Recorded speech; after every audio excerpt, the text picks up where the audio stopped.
Қайырлы күн.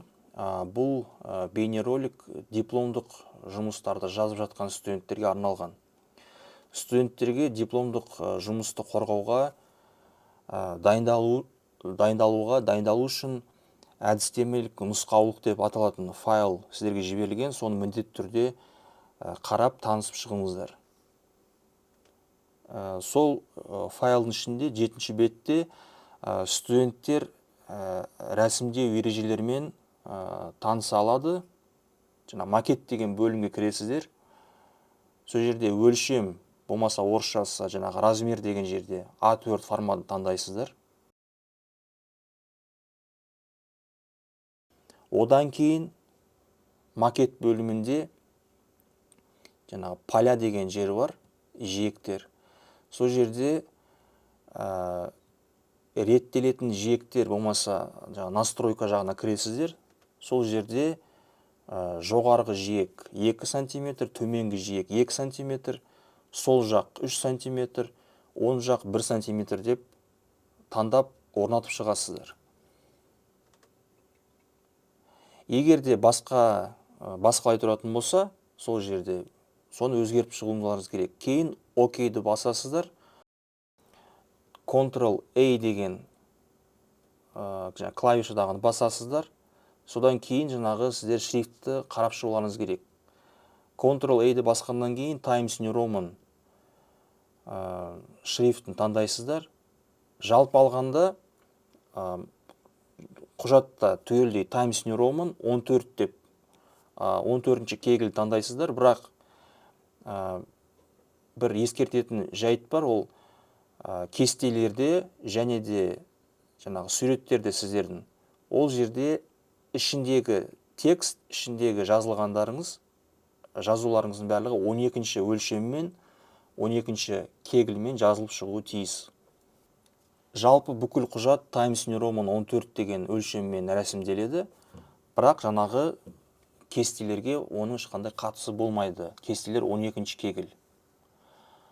Одан кейін осы үлгіде мазмұнға көшеміз. Мазмұн 2-ші беттен басталуға тиіс. Осы видеода сіздер көріп отқандай мазмұн 2-ші беттен басталатын байқаймыз. Дегенмен одан бұрын 3 тілдегі реферат бар, титулка бар, және мұхаба орналасқан. Мұхаба бет санауға кірмейді, яғни оны беттер санына қоспаймыз. Титул беті ол 1-ші бет, бірақ ол нөмірленбейді, нөмір қойылмайды. 3 тілдегі рефераттар да бет санауына кірмейді.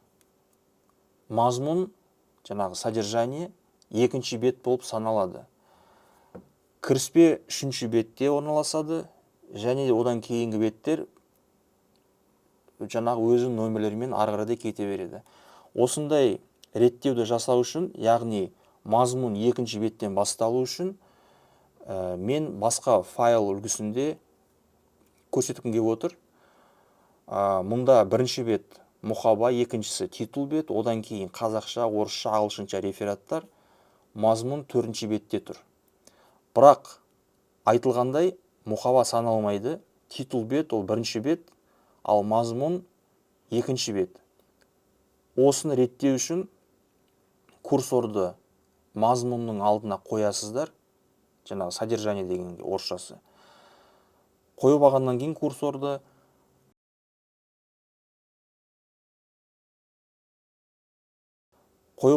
курсорды макет бөліміне кіресіздер. Үзілістер тармағын таңдайсыздар, разрывты. Келесі бет опциясын басыңыз. Басылғаннан кейін төменге түсесіздер. Мазмұн тұрған жердегі бетте ең төменгі жерін басасыздар 2 рет. Колон титул режимі ашылады.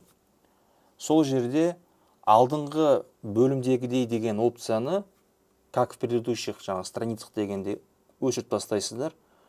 Оны үстіне басқаннан кейін ол белгілеу жоғалып кетеді. Одан кейін кірістіру, бастау 2 дегенді орнатасыздар. Одан кейін тағы да кірістіруге кіресіздер.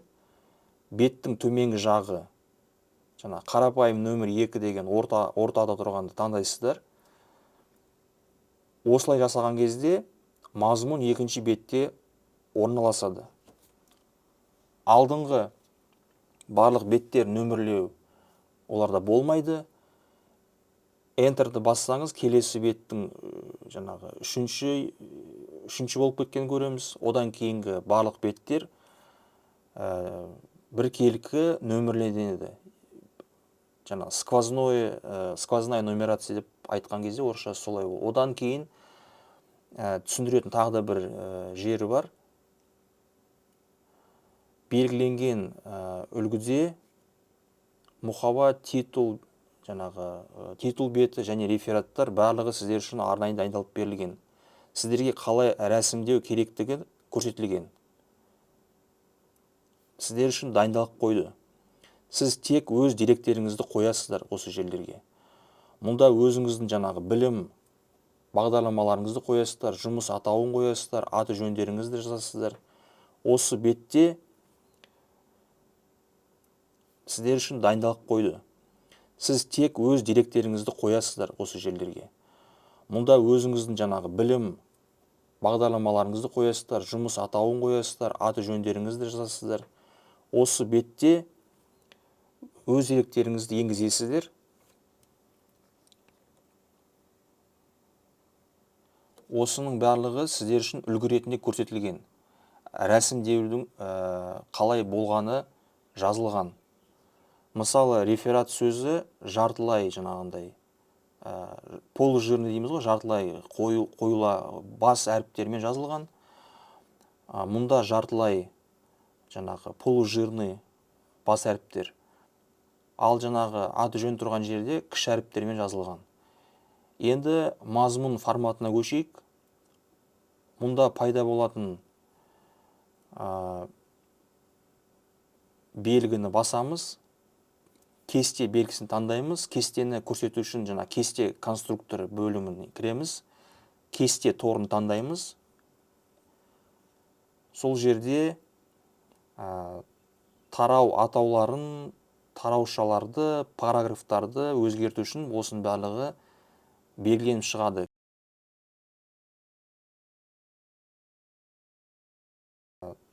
Тарау атауларын, тараушаларды, параграфтарды өзгерту үшін осының барлығы белгіленіп шығады. Кейін өзгертіп алғаннан кейін сіздер жаңағы кестені қайтадан белгілейсіздер. Басты бөлімге кіресіздер. Сол жерде жаңағы жиектер тармағына кіресіздер, стрелканы басасыздар, жиектерді жоқ қыласыздар. Кейін сіздерде дайын кесте пайда болады. Жаңағы кестенің формасы пайда болады. Кестенің өзі бірақ болмайды, көрінбейді. Одан кейін кіріспедегі мәтінді белгілейміз. Абзац тармағына кіреміз, стрелканы басамыз. Жаңағы шегіністер мен аралықтар бетін ашамыз. Барлық мәндер, осы жерде барлық пунктілер 0 болу тиіс. Шегініс ретінде жалғыз жаңағы одинарный таңдаймыз. Осылай сіздерде жақсы белгіленген, сіздерде жаңағы барлық ережемен жасалған текст пайда болады. Осының барлығын қалған мәтінге де жасайсыздар. Абзац тармағына кіресіздер, шегіністерді 0-ге, аралықтарды 0-ге қоясыздар. Жол аралығын жалғыз деп орнатып, бірінші жолды 1 см шегініспен жасайсыздар. Бұл тарау атауларына, параграфтар мен тараушалар атауларына қатысы жоқ. Сондай-ақ кестелер ішіндегі мәтінге де, жаңа кестелер мен суреттердің атауларына да қатысы жоқ ешқандай. Маңызды ескерту: мәтіннің параграфпен немесе тараушаға дейінгі 2 жол бос орын болу тиіс. Атаудан кейін 1 жол бос орын болу керек. Енді әдебиеттер тізіміне көшейік. Әдебиеттер тізімін белгілеу үшін ені бойынша туралау қажет. Ол үшін абзацқа кіресіздер. Бұл жерде сіздер жаңа шегіністерді нөлге, аралықтарды нөлге қоясыздар. Жол аралығын жаңағы одинарны жалғыз деп орнатасыздар. Сондықтан сонымен қатар выступты 1 сантиметр қоясыздар. Одан кейін сіздердің жаңағы барлық мәліметтеріңіз, барлық әдебиеттеріңіз алфавитпен тізіп шығу үшін сұрыптау түймесін басасыздар. Оның бәрін жасап болғаннан кейін сіздер нөмірлеу қажетсіздер осы әдебиеттерді. Нөмірлеуді тағы да осы көрсетілгендей істейсіздер. Нөмірлеу түймесін басасыздар. Осылай барлығы тізім бойынша реттеліп шығады. Ал енді сіздің файлыңыз дәл осындай үлгіде көрсетілгендей болу үшін жалпы мына құжатты қарап шығасыздар. Ctrl-A-ді басып шығасыздар. Және де бастапқыда айтылғандай жаңағы Times New Roman, 14-ші шрифт, сонымен қатар жаңағы поля дегендердің барлығын қарап шығыңыздар. Жол аралығын жаңағы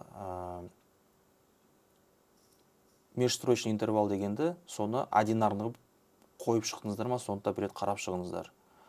Бұл өте маңызды. PDF форматында сіздерге берілген әдістемелік ұсыныстарды, жаңа нұсқаулықтарды тағы да бір рет мұқият қарап шығыңыздар. Сонымен қатар біз сіздерге Word файлында жібереміз, соны да қарап шығыңыздар.